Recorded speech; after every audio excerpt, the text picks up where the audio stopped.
If you're new with us, I first of all want to thank you for being here and hope that you've been made to feel welcome. And we are in a sermon series called God's Questions.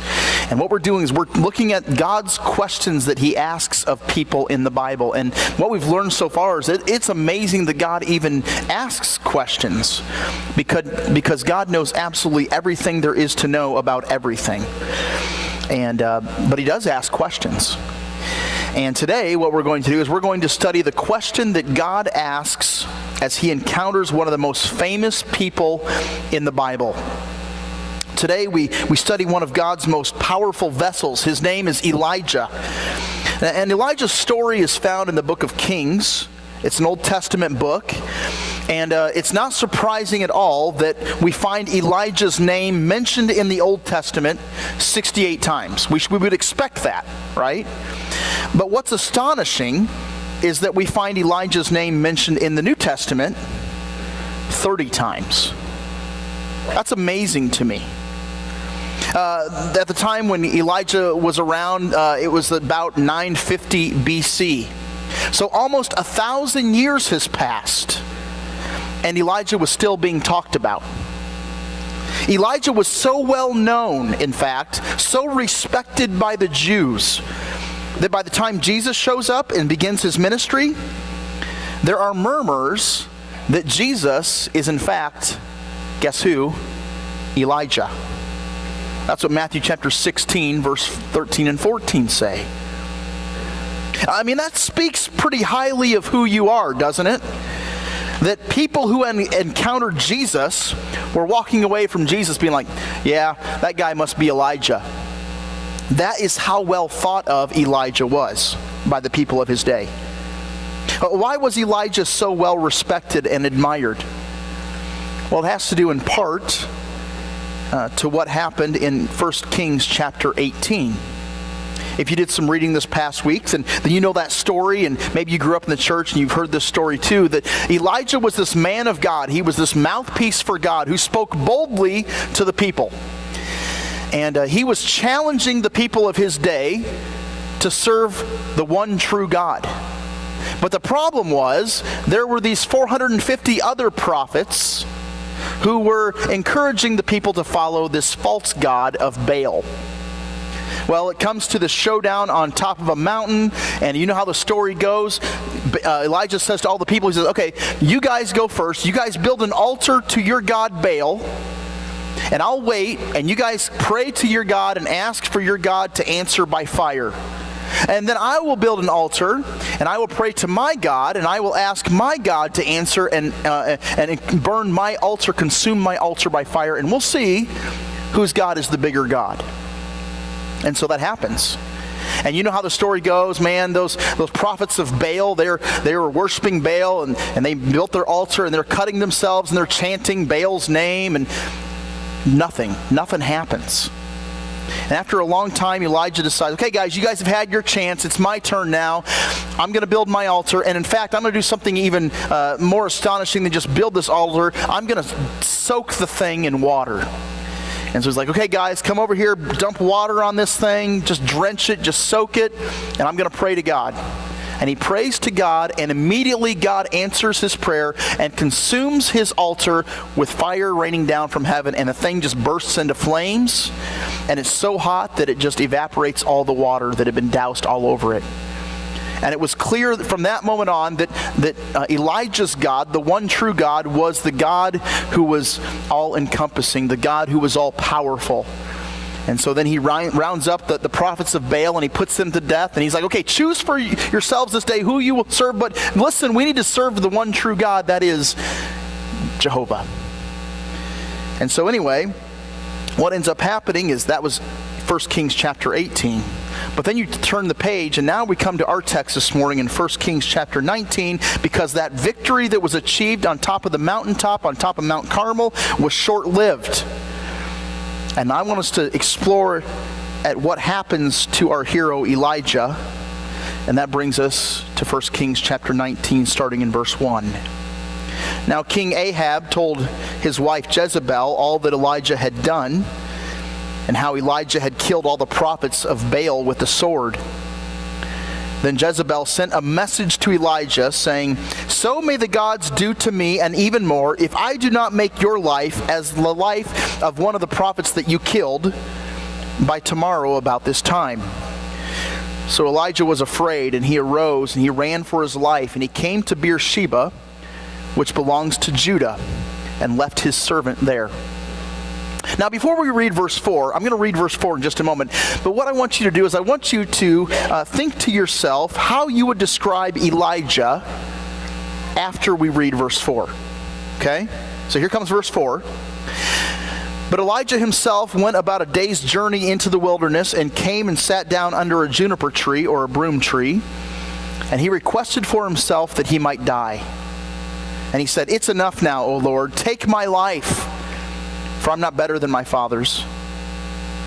And so the question I want you to wrestle with, the question I want you to contemplate a little bit this morning is to describe how Elijah was feeling in verse 4. It's important for us to get a grasp or to put ourselves in his shoes just for a moment. Here are some words that came to my mind as I was studying this past week. How was Elijah feeling? He was feeling discouraged. He was feeling defeated. He was feeling depressed. He was feeling in despair. Have you ever been there? You ever been feeling depressed, discouraged, in despair? For those of you who've never been there, you won't understand it. You won't get it. You won't understand how someone could feel that way. You're like, just get over it. That's your solution to it. And I will admit that it wasn't all that long ago that I would have been in that same boat. That I would have been like, I don't understand why they feel that way. I don't get it. But I'm sad to report to you that now I totally can get it. I totally can relate to what Elijah is feeling here in this moment. And if you've been there, if you've been on that side, if you've been discouraged and defeated and depressed, then you're going to understand Elijah's next course of action. Look at verse 5. He lay down and he slept under a juniper tree. And behold, there was an angel touching him, and he said to him, "Arise and eat." Then he looked, and behold, and there was at his head a bread cake baked on some hot stones and a jar of water.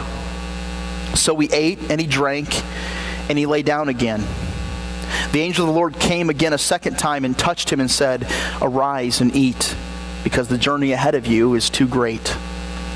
And I just want to pause here this morning. I'm kind of going off the cuff. This isn't in my notes. But if you've ever been depressed, if you've ever been discouraged, then you know exactly why Elijah is sleeping. Because you find yourself, then all you want to do is sleep. You feel yourself depleted. And you know you're feeling depressed as opposed to just worn out, because no amount of sleep that you get makes you feel any better. You ever been there? And this is what I want to point out here too, that in the midst of that, an angel comes and ministers to him. And I just want to say here this morning that maybe if you're there, if you're depressed and you're just like, man, I don't know, there's something wrong with me, nothing's going right, everything's falling apart. I just want to encourage you with this.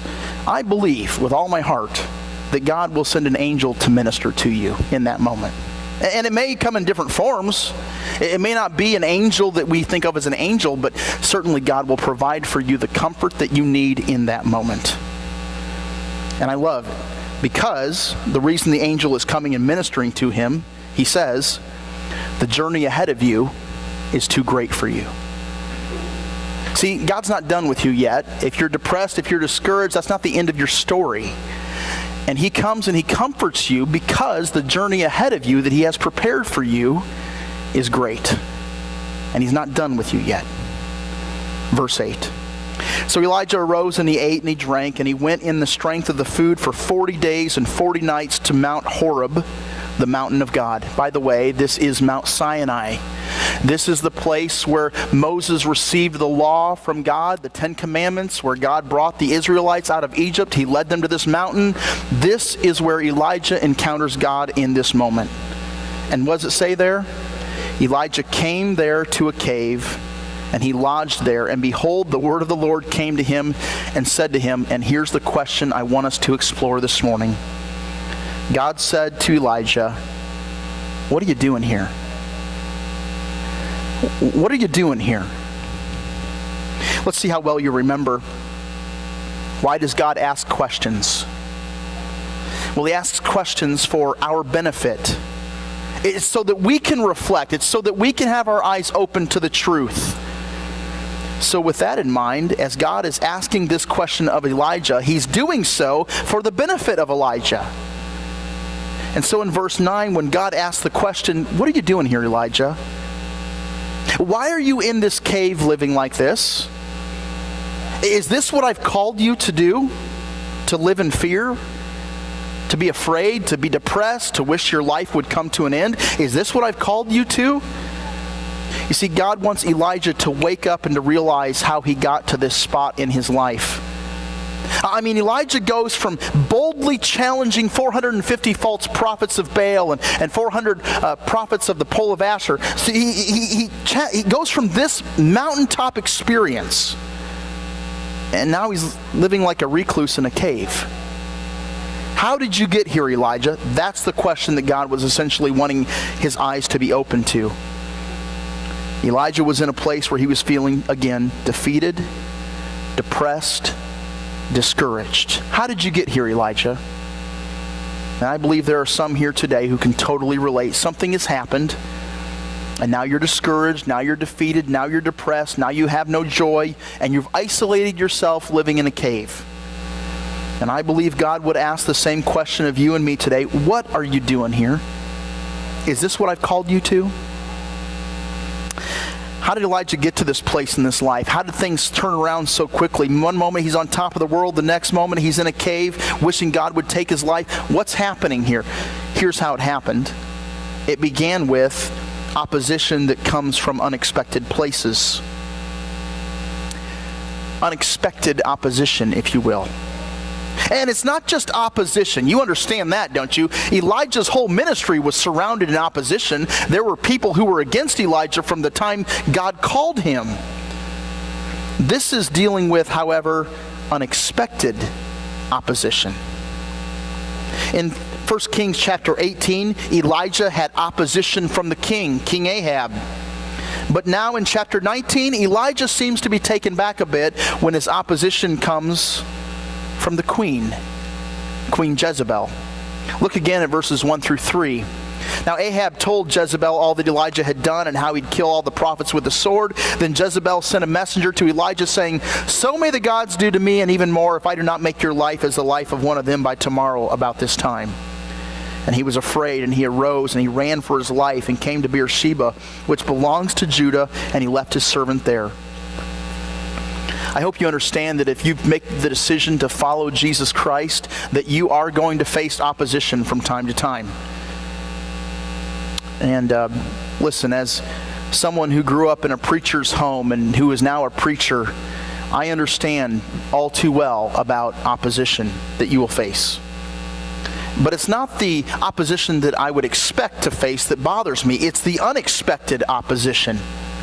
But Jesus tells us not to be taken off guard by that, because he says everyone's going to hate you because of me. That's what Jesus said.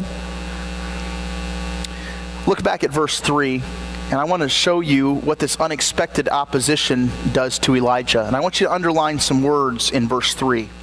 Underline these words, the words afraid, arose, ran, left. Those are the words that describe what happened to Elijah. And what causes him to do these things?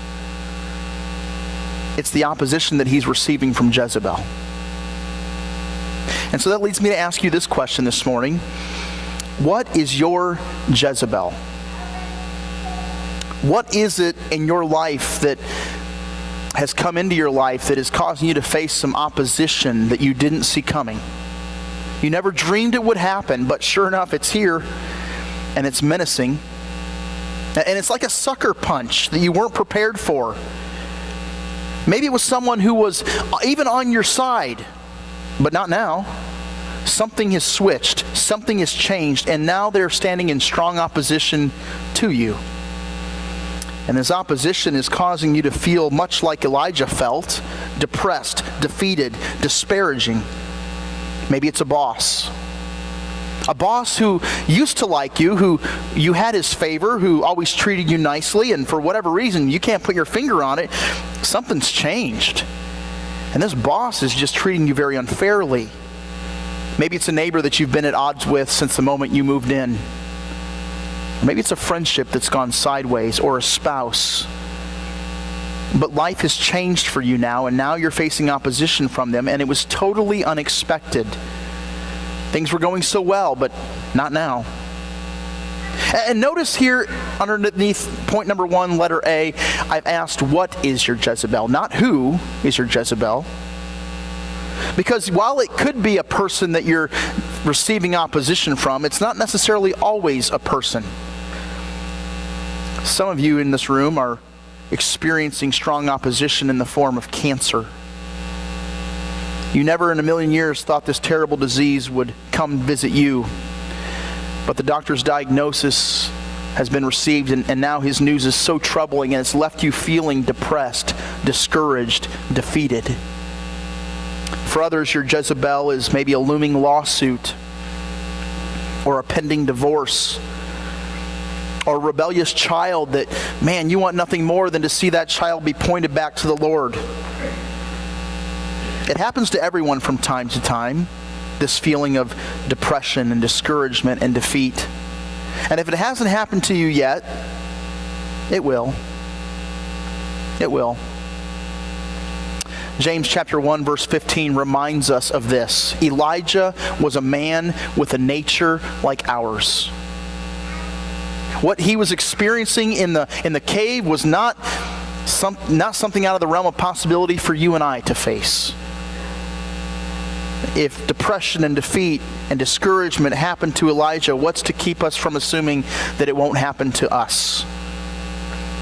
And it started with unexpected opposition.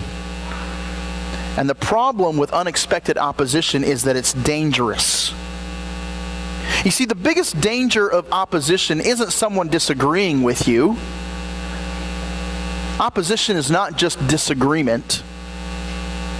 Opposition is someone who is against you at every facet of life. They do not only not agree with you, they don't like you. They want to see you fail. They want to squelch everything that you're trying to accomplish. And that kind of opposition is dangerous because it interferes with the calling of God in your life. Look at verse 2. Jezebel was dangerous. Listen to her message. Jezebel sent a messenger to Elijah saying, "So may the gods do to me, and even worse, if I do not make your life as the life of one of the prophets that you killed by tomorrow about this time." That's what we call a threat, by the way. And this kind of opposition is so dangerous because it threatens to interfere with the calling of God in Elijah's life. You see, God had some things that he wanted Elijah to do. And because he was experiencing this threat, this opposition, that was interfering with what God wanted him to do. Has your calling ever been threatened by opposition? Charles Swindoll tells of a time in his first ministry where he was constantly at odds with a man who was in leadership at the church. And I just want you to listen to Charles' words as he relates this story. He writes and he says, "One snowy morning, this particular man stopped by my study. He pulled back his coat and said, 'I think you should know something. I carry a gun with me, and I keep it loaded. I just thought you should know that.' And then he said, 'Don't you ever cross me.' And then he left." That's a threat. That's opposition. I've never had my life threatened.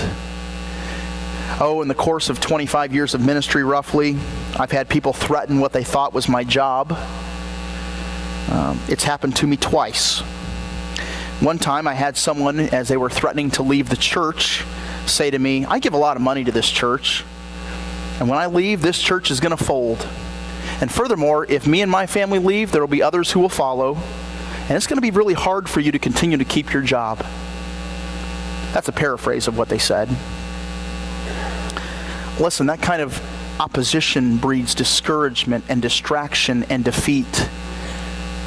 And in those moments where you face strong opposition, allow me to remind you of something that I've oftentimes needed to be reminded of myself. Your calling is not a job. Your calling from God is not a job. If we wanted a job, we'd go flip burgers at Hardee's. This is a calling. I'm doing and fulfilling my calling. And as long as I'm called, I'm going to answer the call. And I hope the same will be said of you. And I want to encourage you that if something or someone is opposing your call, do what God has asked you to do. Continue to answer the call, because in the midst of that, when it seems too much to bear, there is hope. Going back to our text, we first of all had unexpected opposition. Now look what happens. Now comes unexpected encouragement. And I love the way that God comes alongside Elijah. There's no scolding on God's part. There's no condemnation. There's no finger in the face being wagged at Elijah. You know, there's no, well, you ought to be ashamed of yourself. There's no, well, it's your own fault. And so, if you or someone that you love is being discouraged or defeated or depressed or disillusioned, you can encourage them. You can help them. How? Well, there's 4 ways that God encouraged Elijah, and I think we would do well to put these into practice for people in our own lives who are discouraged, defeated, or depressed. First of all, did you notice that God provides physical strength to Elijah?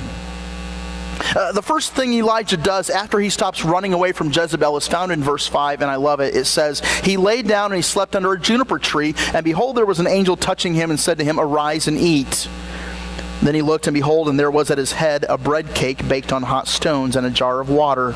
And so Elijah ate, and he drank, and he laid down again. See, what's interesting to me is that in God's providential wisdom, he brings Elijah to a place in his life where he needed to be. And for Elijah, that was under a juniper tree. That tree was the place of refuge that Elijah needed to be. It's a place where Elijah could relax, where he could rest, where he could refresh, where his worries were far removed, where stress was no longer a factor, and in that place, Elijah sleeps. You ever wonder what a juniper tree looks like? Some translations say a broom tree.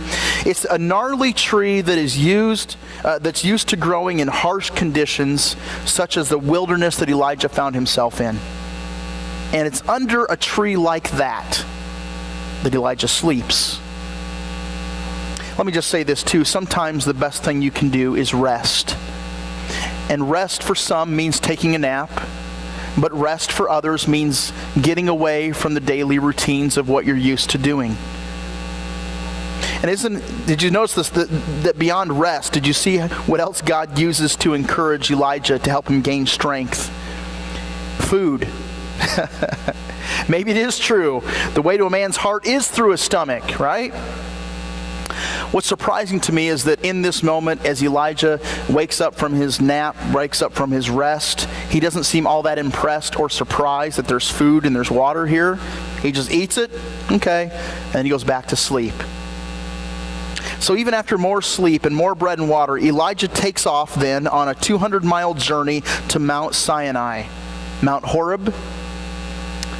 And there Elijah finds a cave in the side of a mountain and takes refuge once again. And in that cave, God and Elijah have a conversation. And God gently asks him the question, Elijah, what are you doing here? Is this what I've called you to?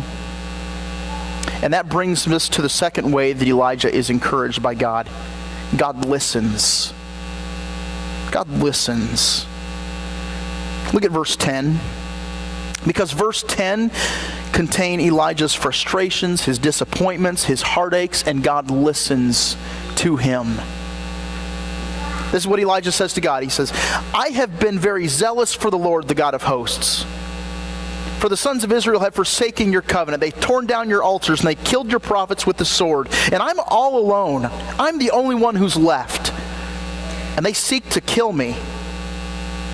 Isn't it great that God listens? So why do we often voice our frustrations and our disappointments to people rather than God? What can people do about our frustrations? Can they fix it?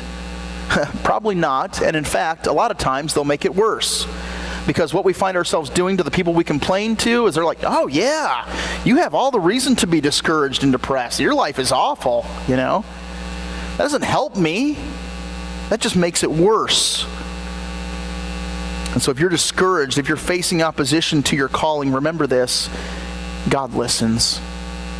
One more way that God encouraged Elijah, and I love it, God just shows up. In verses 11 and 12, God gives Elijah a small glimpse, a small reminder of who he is. He lets him see him. He lets Elijah see him passing by. Listen to what it says in verses 11 and 12. God said to Elijah, "Go forth and stand on the mountain before the Lord." And behold, the Lord was passing by. And a great and strong wind was rending the mountains and breaking in pieces the rocks before the Lord. But the Lord was not in the wind.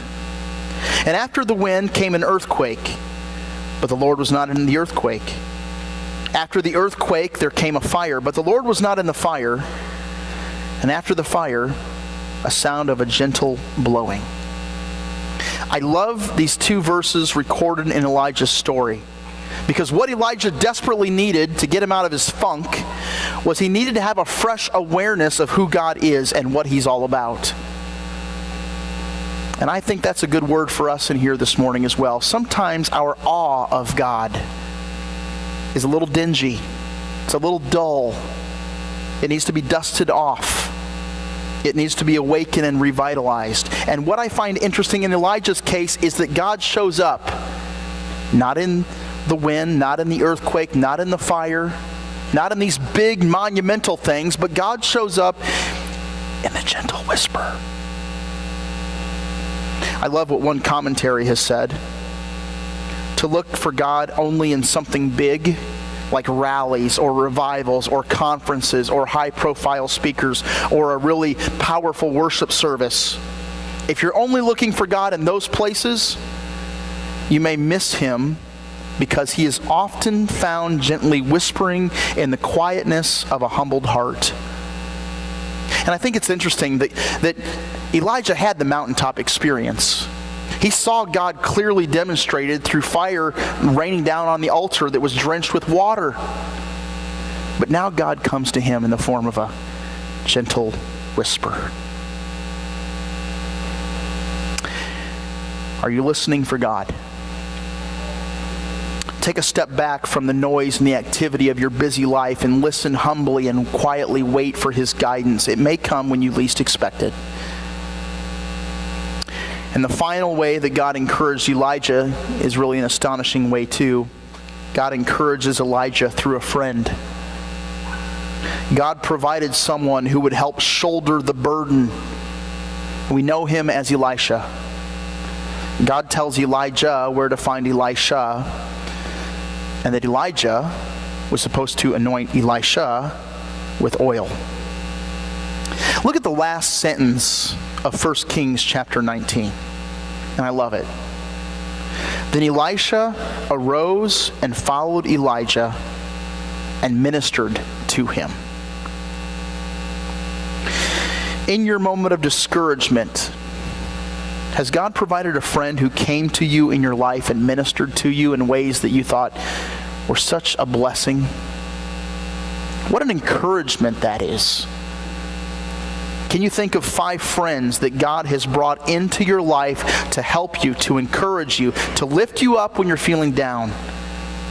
Elisha ministers to Elisha.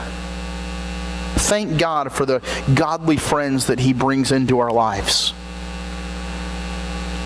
As we wrap up our sermon here this morning, perhaps you find yourself in a place that is similar to Elijah.